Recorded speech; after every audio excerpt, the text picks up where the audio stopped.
Just turn on the mic and we're Gucci.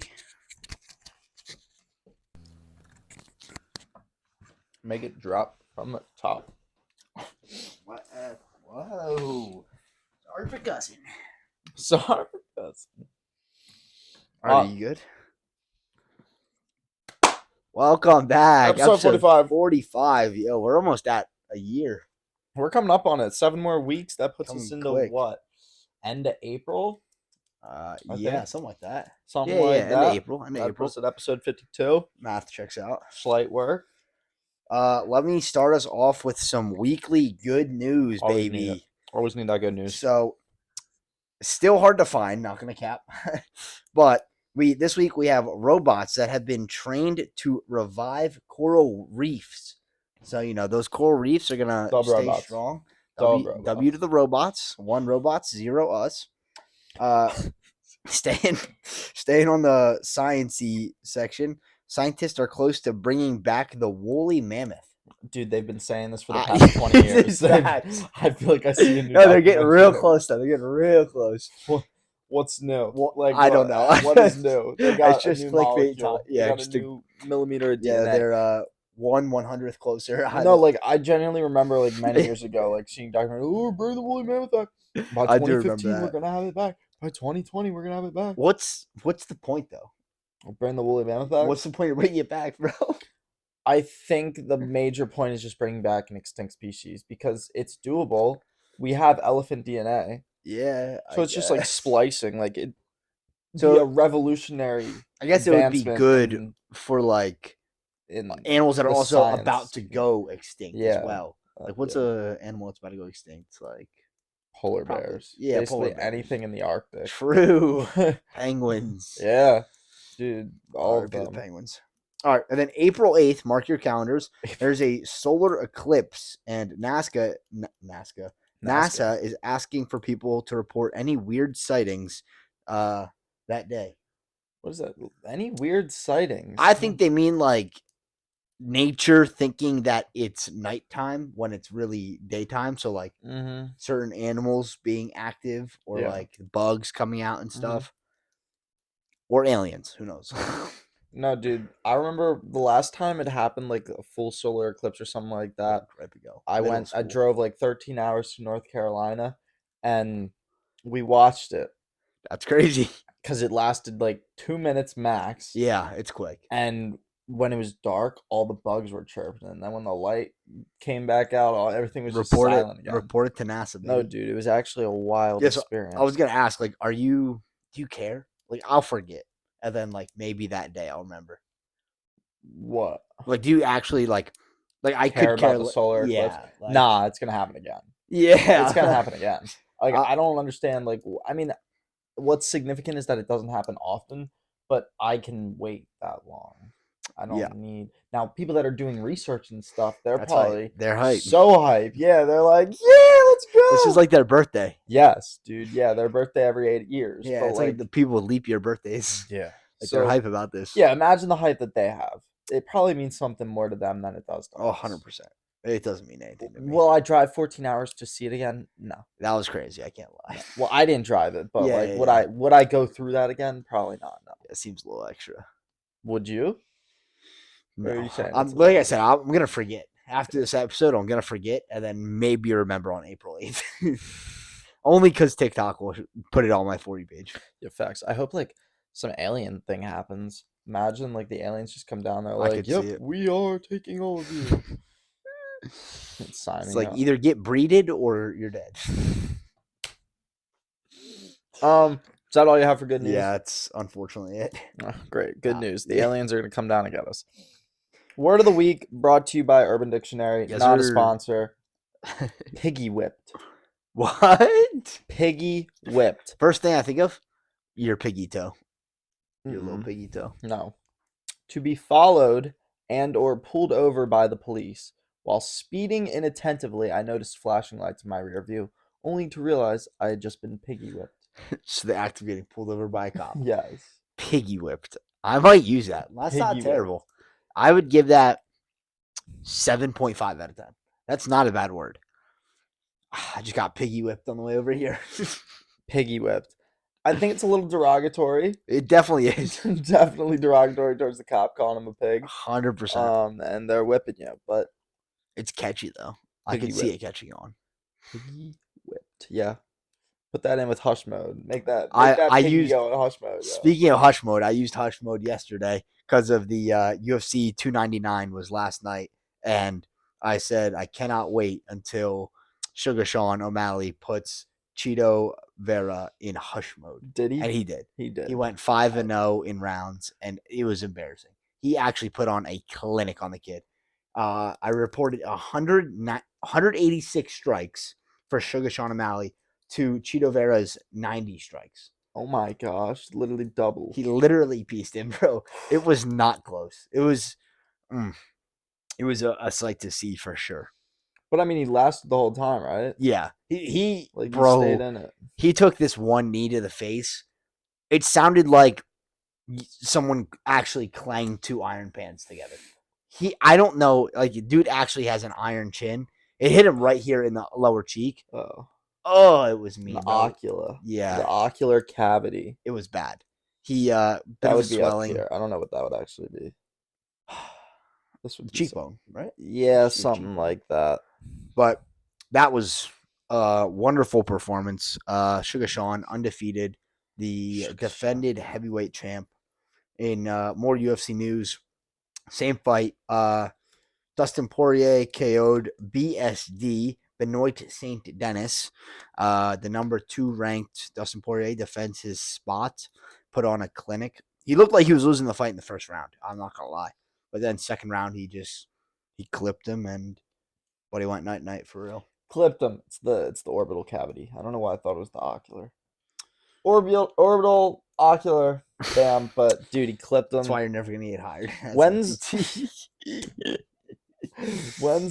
like his next fight now? Because if you're saying it was 180 to 90, like did he get any like significant hits onto like O'Malley, or is he like beat up at like, the end of the fight relatively soon, like within the next 3 months? I would say yes, except in the last 5 seconds of the fight, they kind of went into a frenzy, and O'Malley got hit with a mean body shot, and you could tell like it got him. Yeah, like he was unflexed abs for sure, and it was a clean shot. So other than that, he looked fine. Mm-hmm. Maybe like a broken rib or something. So very possible. He was limping coming out. And he looked fine the rest of the fight. The rest of the fight, he was very calm, very tame, looked uninjured, unfazed. And then walking out on that last round, he looked bad. But Cheeto Vera was the only fighter to have beaten him because he hit a leg kick that hit a nerve, and he lost feeling in his leg, and like it fucked his leg up. So, damn. Speaking of Sugar Sean injuries, but I think he's fine. I don't know. I guess we'll see in the next coming days when they release more info. He didn't get piggy whipped. He did not get piggy whipped. He did get put in hush mode though. Also, there's this fighter called Michael Page who made his UFC debut in the 185 class or something. He looked weird. Look up Michael Page. Dude looks weird. I'm not gonna lie. He looks like he's from Dune 2. Like, not even gonna lie. Dude, yeah, we got to talk about that, or if you've not seen that yet. Yeah, I saw you went and saw it. That's why I didn't write that down. Dang. Michael I felt like Page. He looks like he's straight out of the UFC game. He does. Like, he doesn't look like he's fully rendered. That's what I'm saying. Like, it's so weird. And then look up all white Dune 2 character. I don't know. But he beat Kevin Holland in his first ever UFC debut. He put on a clinic too. I'm not gonna lie, it was a good looking fight. Oh, yeah. Does he not kind of look like that? They do a little, yeah. Like inversed. A little. Yeah, I see it. I gotcha. Yeah, Kevin Holland, decision round 3. Yeah, dude, Michael Page, he's 22-2. Yeah, he's just not a UFC fighter. He's a 10-time kickboxing champ. He's from the UK. He put on a clinic. I'm not gonna lie. Yeah, from 6'3", London, I think, or something. Geez, 79-inch reach. He's a big boy. I think he's like 6. He said 6'3". 6'3". Yeah, he's a big boy. Yeah. He looked like a specimen out there. I'm not gonna lie. He put in some work. Dan black belt in Kung Fu under Curtis Page Sr. Yep. Sheesh. Yeah, he's a beast. That's the Other first time names: Venom. Yeah. Venom. Oh Yeah. my god. He's kind of a. He was very what's the word for like being like overly confident? What's the word I'm looking for?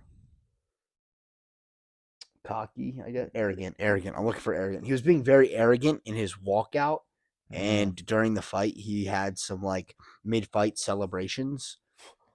Yeah, like he was That's cocky about it, but he put on a clinic. Like he didn't knock the guy out, but it was a really good fight. he He walked the walk. and then talked the talk for real. But yeah, that's all I have for UFC 299. Yo, pet peeve of the week. You've got a pretty good one, Jacob. Pet peeve of the week. I get home from my UFC 299 fights. So I go over there at like 5 o'clock after feeding and letting my dog out. And then it's like 6 hours, right? So it ends at 12, but then the clock springs forward. So it's actually like 1, 2 o'clock when I get home. And then I open the door and there is literal shit all over the crib. Bro, it was the worst feeling ever. Like, it was my fault because like I fed him and then I guess he didn't have to poop yet when like right after he ate. So it is my fault and he felt bad about it. He was really sad, but like it's such a bad feeling. I was so tired and ready to go to bed. I texted my mom for like a tracker. I started cleaning it at 12:15 and finished at 3:45. Oh It my was god. it was Did everywhere. Tippy have explosive diarrhea? It was bad. It was not whole poops, like wet everywhere. And then in the one corner, he peed. I was like, dude, this is. Dude, what And was then, Tippy doing? well, like, so there was like one circle where like the poop was, right? But then he stepped in it and smeared it literally everywhere, all into the kitchen, all the way down the hall. It was, and then he climbed onto my bed. So I then had to strip my sheets, no! trash those Johns, slept in my parents' bed because they were at the beach. I was like, I don't have sheets anymore. Like, I'm sleeping in this room tonight because the poop was all over my floor. So my floor smells terrible now. So it took me like 35 minutes to 45 minutes to get all of the poop off the floor and into the trash. Then I mopped the entire house. So I got to bed at like 4 a.m. last night. Dude, that's brutal, Or this man. morning, actually. Yeah, that's really Pet brutal. peeve of the week. Feel Your bad. dog shits in the house. That is a pretty big Sorry pet for peeve. cussing. And I saw for cussing, and I think other people can agree that Yeah, it's I'm a pretty big sure. pet peeve. I'm sure you guys have pets out there that don't like that have bathroom issues. I just can't believe that he stepped in it and decided to walk around. Like, that's a real, like... It looked like he slipped. Because, like, I could see where the initial contact was. Initial contact was it was a slip and slide, and then it was on his paw. And it's just everywhere. Oh, jeez. That's Everywhere, bro. It's so bad. That's super unfortunate. Really My was. pet peeve of the week, I don't think is as Terrible? yeah, as terrible. Mine doesn't really compare to yours. Mine is more about people who complain about like schoolwork being hard in college. Get smarter, kid. Well, so that's like the fine line. So if you're complaining about the work, why are you going to college? Like, it shouldn't be easy. It's not. You're learning. So my pet peeve is just like, if you think it's hard, then quit. But if you're not gonna quit, don't complain about it. Like, it's only gonna be like that. Yeah, like that's what you're going. Like, if you're going to school for that, like, you should probably And so get cultured with it. now there are probably people that are also complaining that get bad grades and don't do the work, and it's like, that's on you. That's a double entendre right there. Like, you really fucked up. You didn't do the work. Double Yeah, and you failed. entendre. Like, Yeah, and you you're gotta complaining. now. Where I can maybe understand it is if you do the work, study, and then still get a bad grade, because then that comes That down just feels to bad. Maybe you comes didn't down- get enough study work, or well, like no, but also didn't- you could look at the. I feel like you could look on the side of the professor maybe and say the professor's putting out all this material, and maybe they're not realizing that it's too much. Yeah, like it's too Because sometimes I feel like some too big of professors a variety. can overwhelm students and make it very difficult. And if you're still doing the work and like the grade maybe isn't representing that, I can understand why you might be complaining about that. But like you got to realize it's gonna be tough.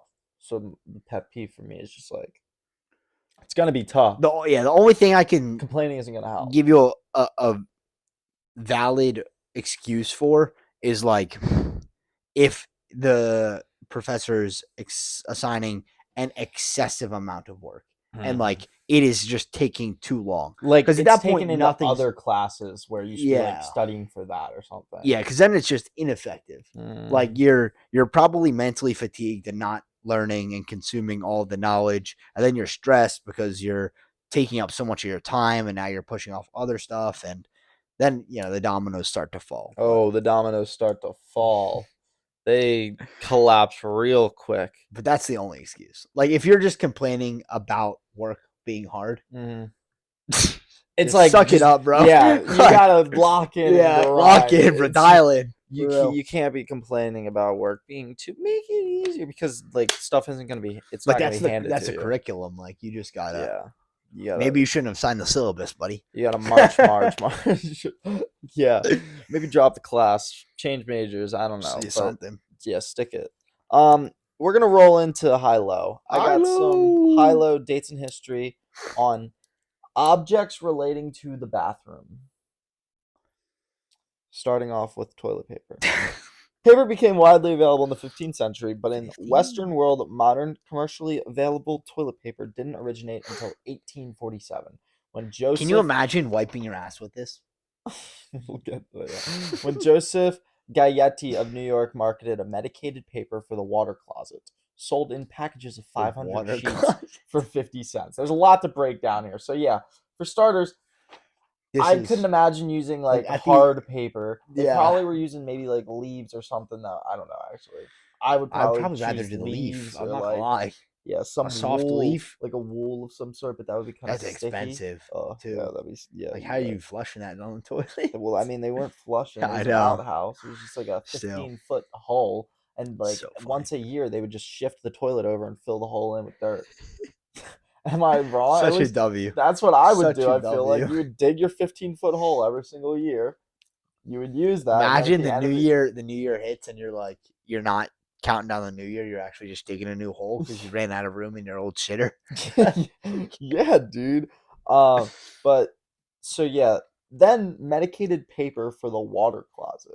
That's a crazy name. That sounds like a W. Medicated paper for the water closet. Dude, I might start calling the bathroom the water closet. The water closet. Give me a sec. I gotta excuse myself. I need to use the water closet. It's the 1800 banter.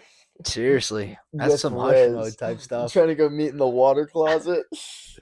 Let's link up in the water closet later. So over under 1847, when toilet paper. That's got to be under. Under? Yeah. 1857. 10 years. 10 years after. You said paper was invented in 1540. In the 15th century. So it took a little bit over. It took like 200 years. I think, yeah, 200 years. That's crazy. It is actually. For 200 years. A little 300 years, actually. Nope. Yeah, 15th century. So that would be like 21st century right now, though. But the 15th century would be 1401 to 1499.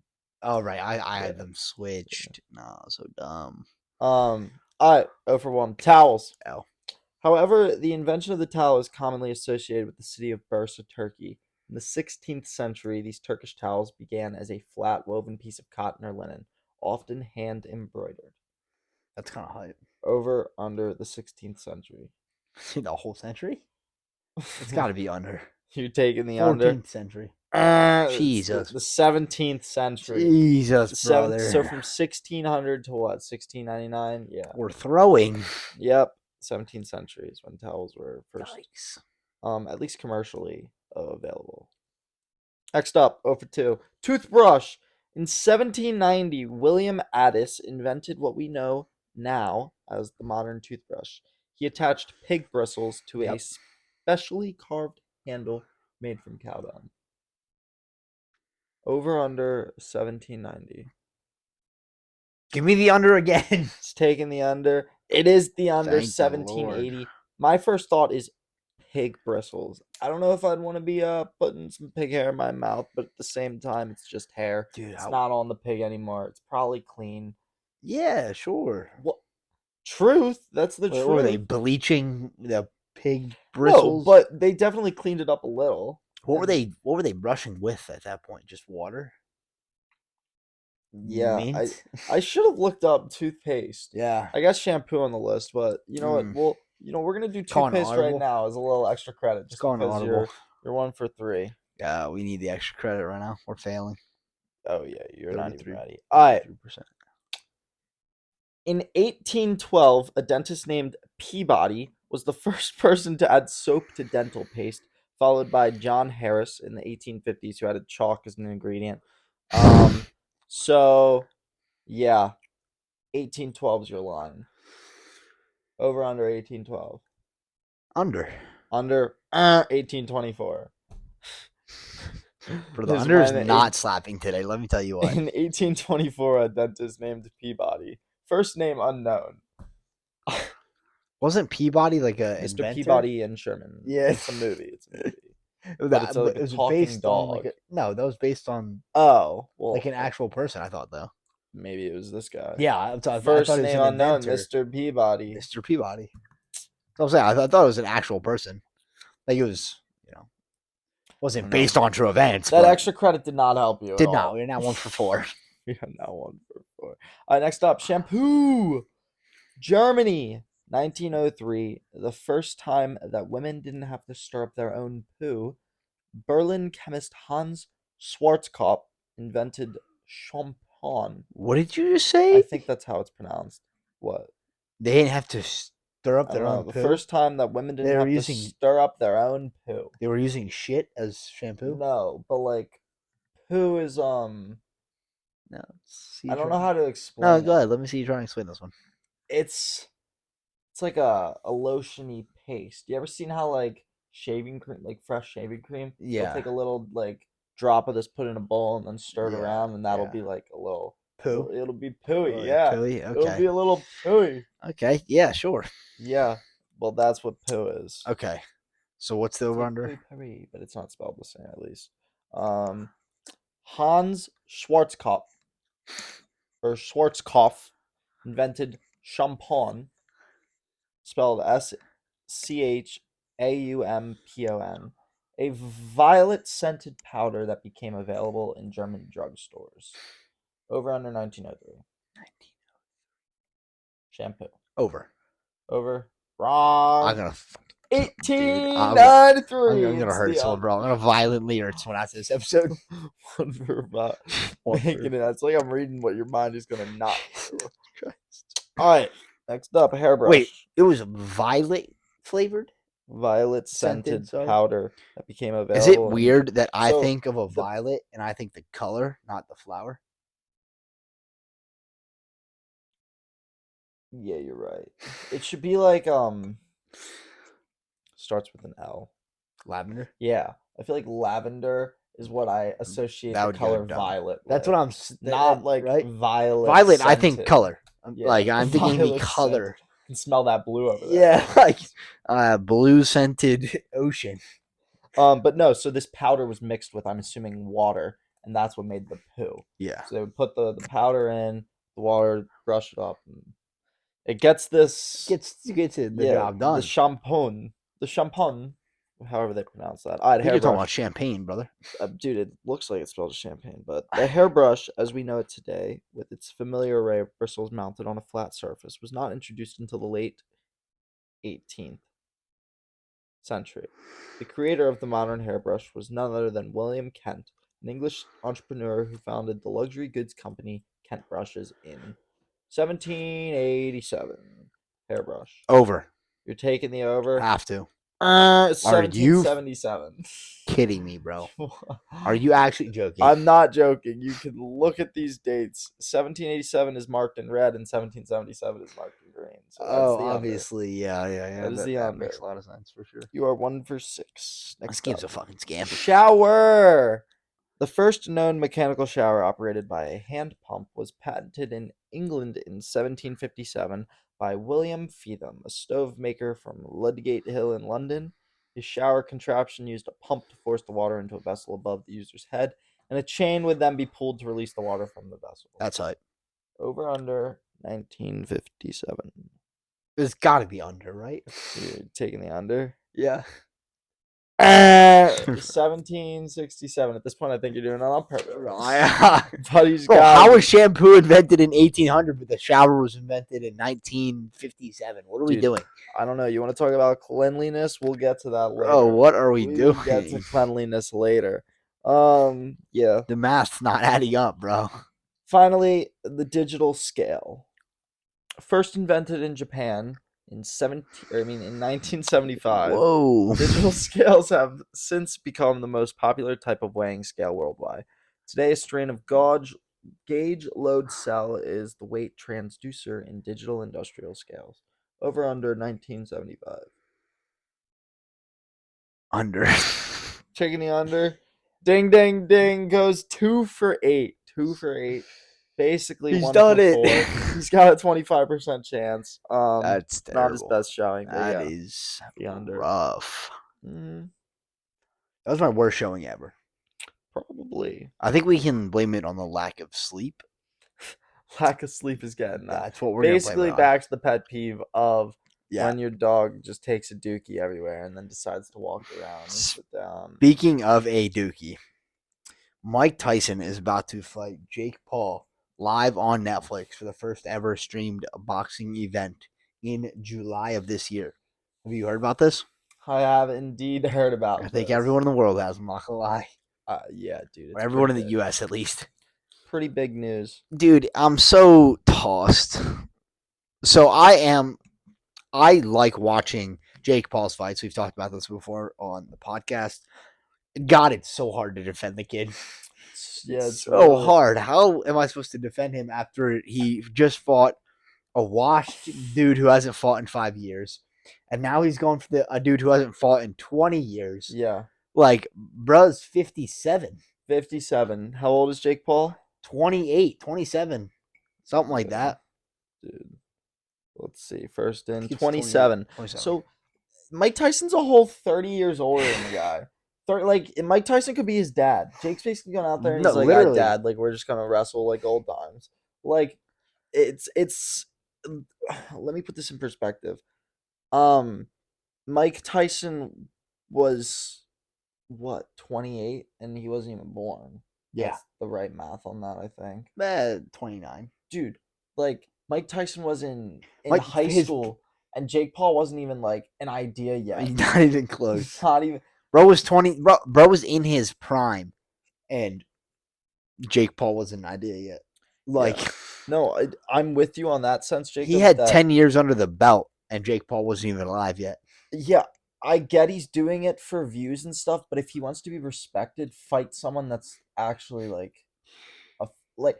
and obviously he's a fighter. Obviously Mike Tyson was a fight. Yeah, Is him. But that's like taking Wayne Gretzky and putting him in the NHL today. Like, yeah, the Wayne train got the most points in NHL history. 2,850, something like that. The Wayne train. But that was in an era way different. And these are just two different eras. Mike Tyson was in an era, and he excelled in that, and he's not going to be like that again. He might still have a crazy punch or something like that, but he can't go back to that prime. And for Jake to come in and be like, all right, we're fighting, and, like, this is going to matter. Like, this is going to make me big. Like, you're fighting a 57-year-old, dude. How is this going to make you big? Like, it's not. I don't think it's going to make him a big bag. That's what's going to make him. Dude, yeah. Bro's going to catch a duffel off this. So it's like, is he just, like, he's I think not trying it's to a be money pro. fight. I don't think any professional, like, it just rubs me the wrong way. This whole thing just rubs me the wrong way. Well, Mike Tyson's a professional, and he's doing it. Yeah, but he's 57 years old. Exactly. So why is he doing it? Dude, for the bag. All right, then. So why are we hating on Jake for doing it for the bag? Because I don't want to hear Jake complain. Like, no when one's people forcing say he's not Tyson. a real boxer. You can't do a fight like this and then complain about not being a real boxer. But Mike Tyson, the greatest fighter of all time, is doing it. But he's 57. And If it like was we're being ageist here. if 27-year-old Jake Paul We're being was fighting ageist. 28-year-old Mike Tyson, it would have some relevance. But Look, I'm not saying 27-year-old Jake Paul is not fighting 28-year-old Mike Tyson. He's fighting 57-year-old grandpa, had 3 grandkids, probably one's out of high school already. True. If we're like True.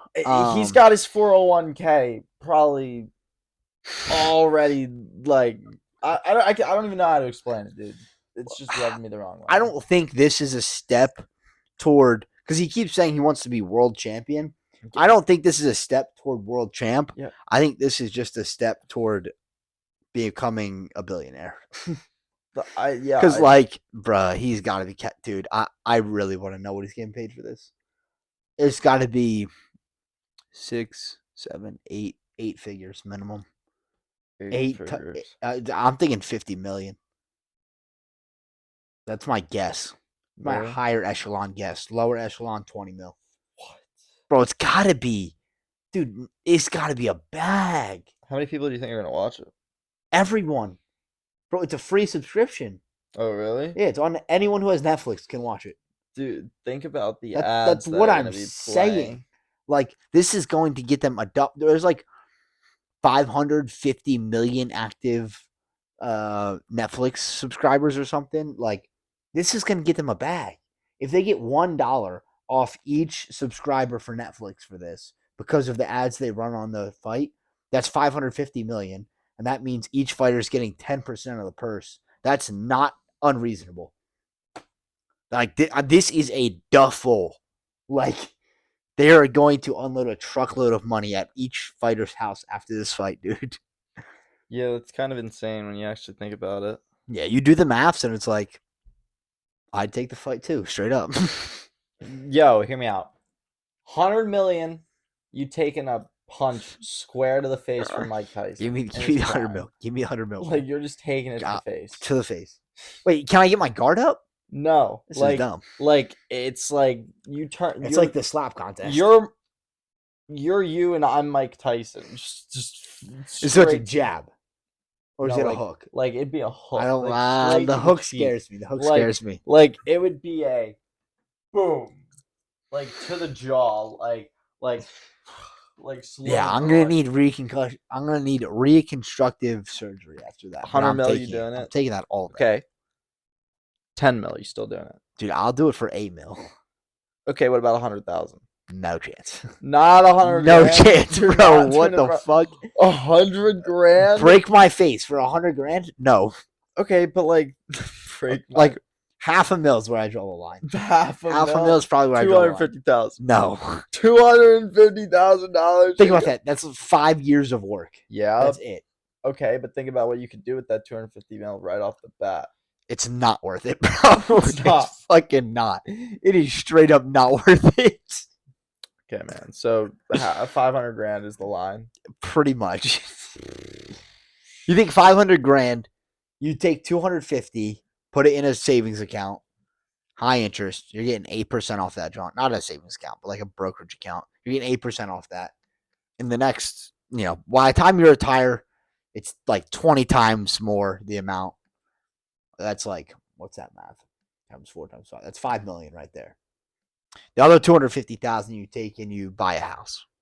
You're chilling. 250, you can't really buy a house with that these days, brother. You can't. And put the other half away. You can't do it. Yeah, you just can't do that. You're right. Can't do 500 that. mil. But sorry, 500,000. I think that if this fight's going to occur, I don't want to hear though Jake complain like when people are like, "You're not a real fighter. You're not a real..." Like you cannot say, I get what you're saying, like he's a fighter, like he's doing it. But like Mike Tyson isn't doing this to prove that he's a fighter or not. And Jake, I feel like, is trying to prove that he's a fighter. I'm telling you, he's getting a duffel. Yeah. Like if you're offered that you're off that 50 million to take a punch, you're not gonna be. It's not like I want to be the world's greatest fighter, so I'm gonna take a punch for Mike Tyson for $50 million. It's I'm getting $50 million. Sign me up. Like if someone puts that contract in front of me today for 50 mil to go in the ring with Mike Tyson, I'm signing it. Are you not? Not 57-year-old Mike Tyson. I'm talking like. But we're talking about 57-year-old Mike Tyson. That's what I'm saying. Jake Paul gets to go and beat up a grandfather for $50 million. Dude, I don't think he's gonna beat him up. That's the other thing. I really I don't think hope it's gonna that he be. does. I don't think it's gonna be a I hope blowout Mike either. holds his own.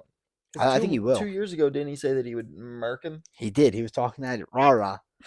For real.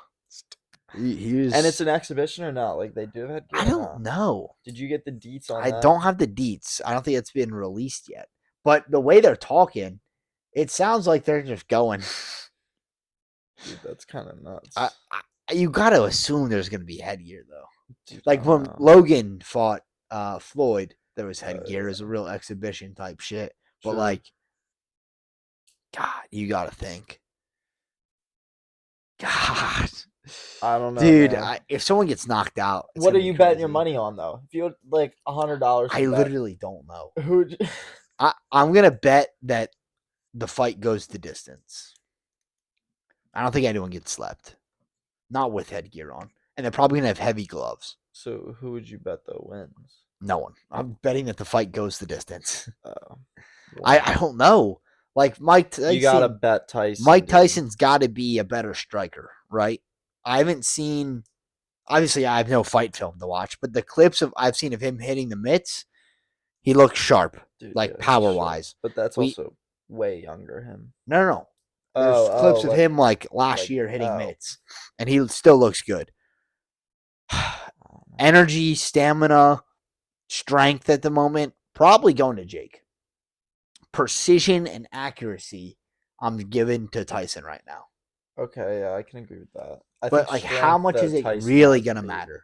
I think Tyson's got him beat. At 57, you think that he's stronger than Jake Paul right now? There's no way. Yeah. There's no way. Your muscle deteriorates. Dude was doing shrooms for like the past 10 years. Okay, yeah. Maybe you're right. I don't know. I just don't think there's any way. I don't think his muscles have atrophied that much, but yeah, you're But like, he's 28 prime male strength right now. Yeah. Like that. Like Jake Paul's literal peak strength. Like, there's no way. Yes, Tyson's a beast, but there's no way. If you put them on a flat bench right now with 225 on that fucking bar, that Jake Paul is not out repping him. Yeah, no, you're right. He's probably out repping him. I know it's different in the ring, but still, that's the best comparison I can get off it. It'll be interesting. It'll be interesting to say the least. I can go into one more quick boxing take, and then we can rotate to whatever you got. Ryan Garcia. Have you seen the Ryan Garcia drama? Mm-hmm. Bruh needs help. I actually send prayers out to Ryan Garcia, dude. I think he's actually having a mental breakdown.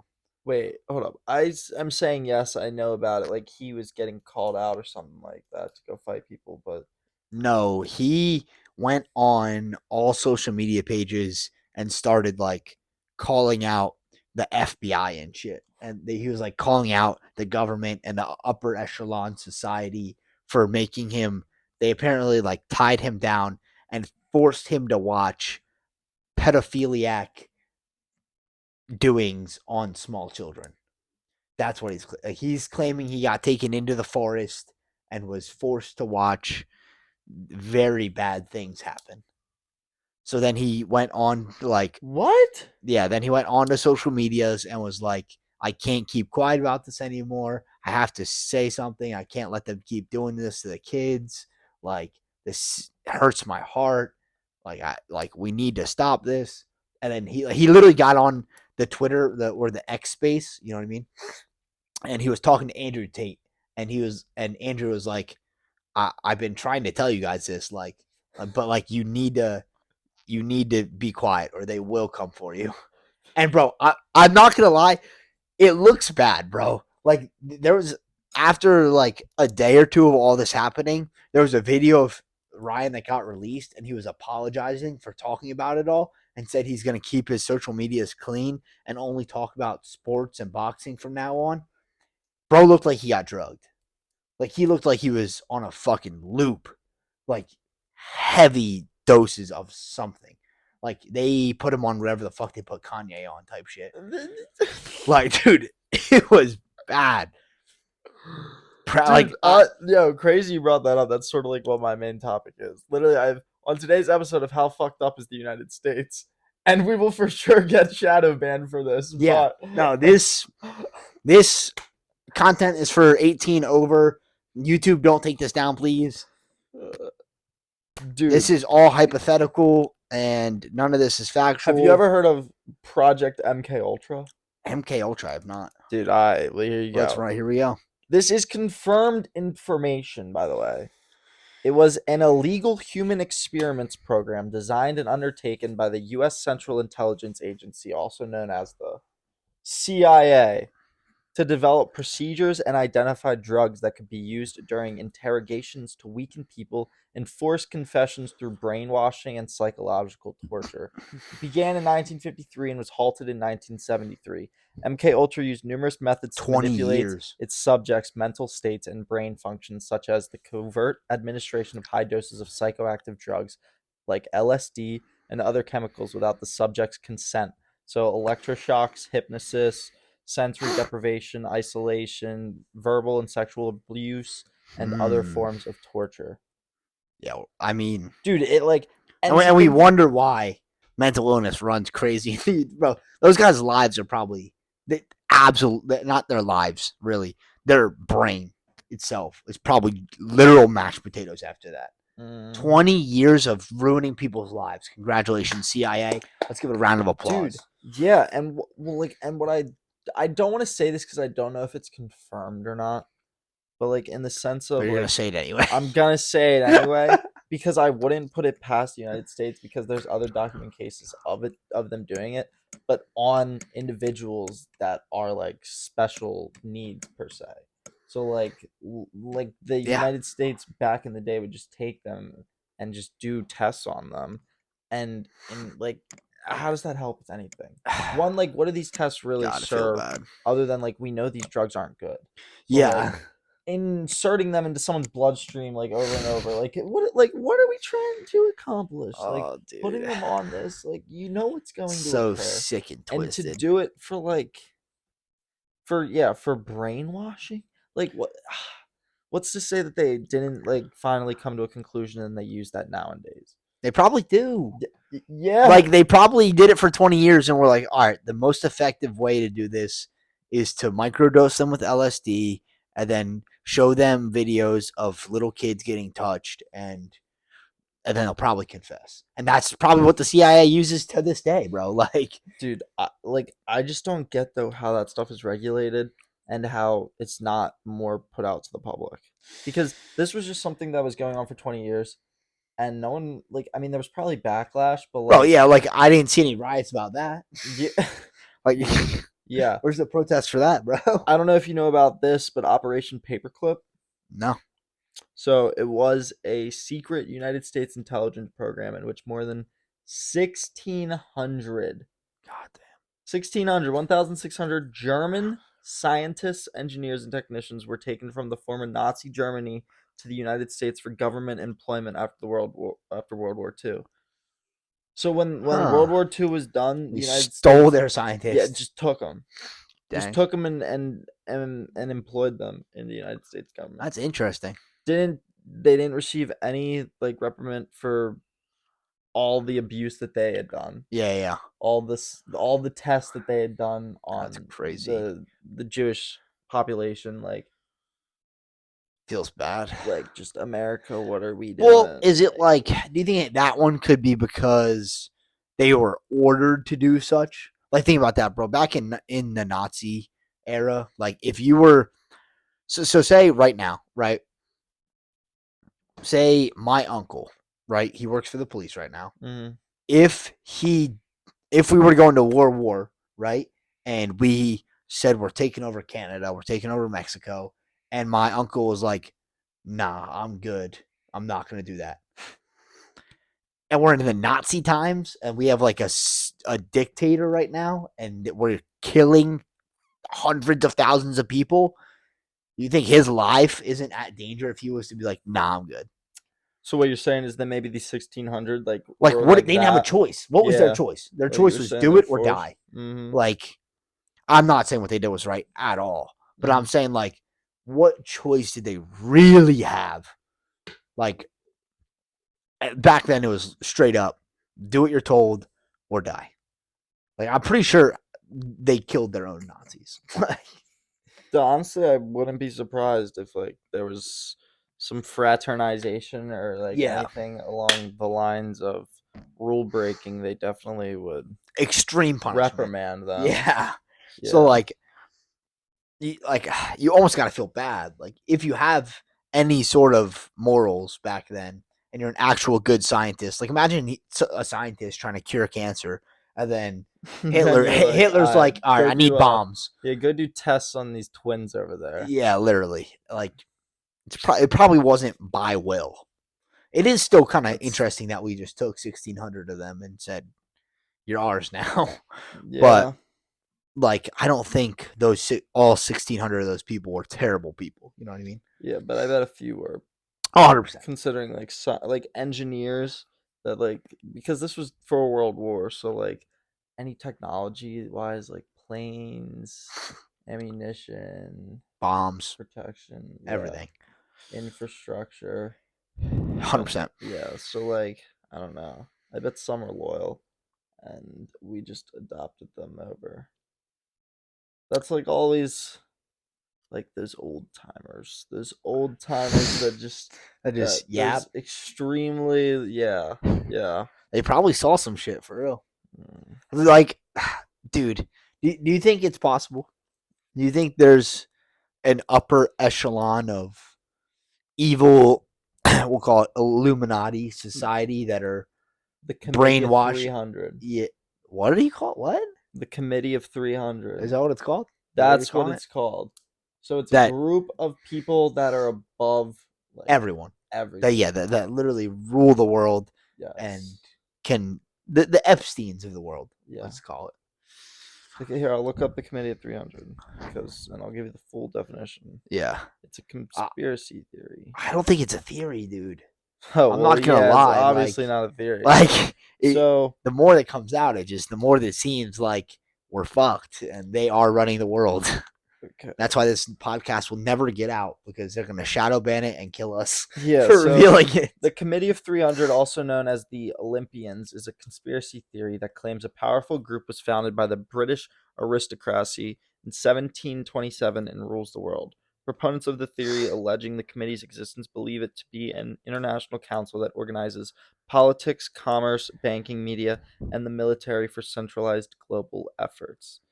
I believe it. Yeah, like it's actually nuts. 300 men, all of whom know one another, guide the economic destinies of the continent and seek their successors from their own milieu. I don't know how to pronounce that word. Yeah, I think we talked about it before on the podcast, but it was BlackRock's outlook on economics for the next like 10 years or something. And dude, someone on the committee is in that fucking organization, because their new slogan is "You will own nothing and be happy." If you're telling me that is not some organization of 300 or whatever, nothing and be happy, bro, like that is everything we stand against at the moment. Like, yeah, no, it's actually brutal. Quite scary. I don't even like. They're the lizard people, Jacob. They're the lizard people. I don't think they're the lizard people. No, they're the lizard people. Have you ever seen that theory? I have not seen that theory. I've seen the one dude that screamed it and was like having a mental breakdown over it. Well, I'll sum up the theory quick and then we'll swing into the next. But basically, the theory on the lizard thing is that there was an alien lizard craft that landed. It basically went after who it perceived as the strongest being. Yeah. Because it was just smart enough to figure that out. Yeah. Whether that's whoever someone in this committee of 300, or something along those lines, and slowly that lizard person just makes everyone else a lizard, and that's why global warming is a thing. Because they're trying to stay warm. That's literally what the theory is. That's a very interesting theory. That is. It is very interesting. I believe the first half. The second half loses me. I'm not gonna lie. I believe that, like, that's an interesting theory. I'm not gonna lie. To think that an alien creature came down and found the most, not powerful like Mike Tyson in his prime powerful, but economically and socially powerful almost like a Trump or a Putin type of being, and took them over to try and like control the world. It's I could see that. The part about global warming and keeping the world hot because they're lizards. Maybe they're an alien and they're more comfortable at higher temperatures. It's not like it's not impossible. It just seems a little weirder. Like it's just a theory. It's just a theory. I don't hate it, but we can't discredit it. You never know. I don't have any proof to disprove it. Exactly. So I can't really say anything about it. Exactly. Gonna have to trust it. All right, so welcome to now the less serious version of the podcast. Actual hard-hitting questions. Bathroom talk, some controversial topics. Oh, let's go. After using the bathroom, I understand if it's not at your house, you should probably return the seat to whatever setting it was at. True. Now, if it is a shared space, say that you are living with your wife, what is the proper seat up down rotation? Like how many flips we talking?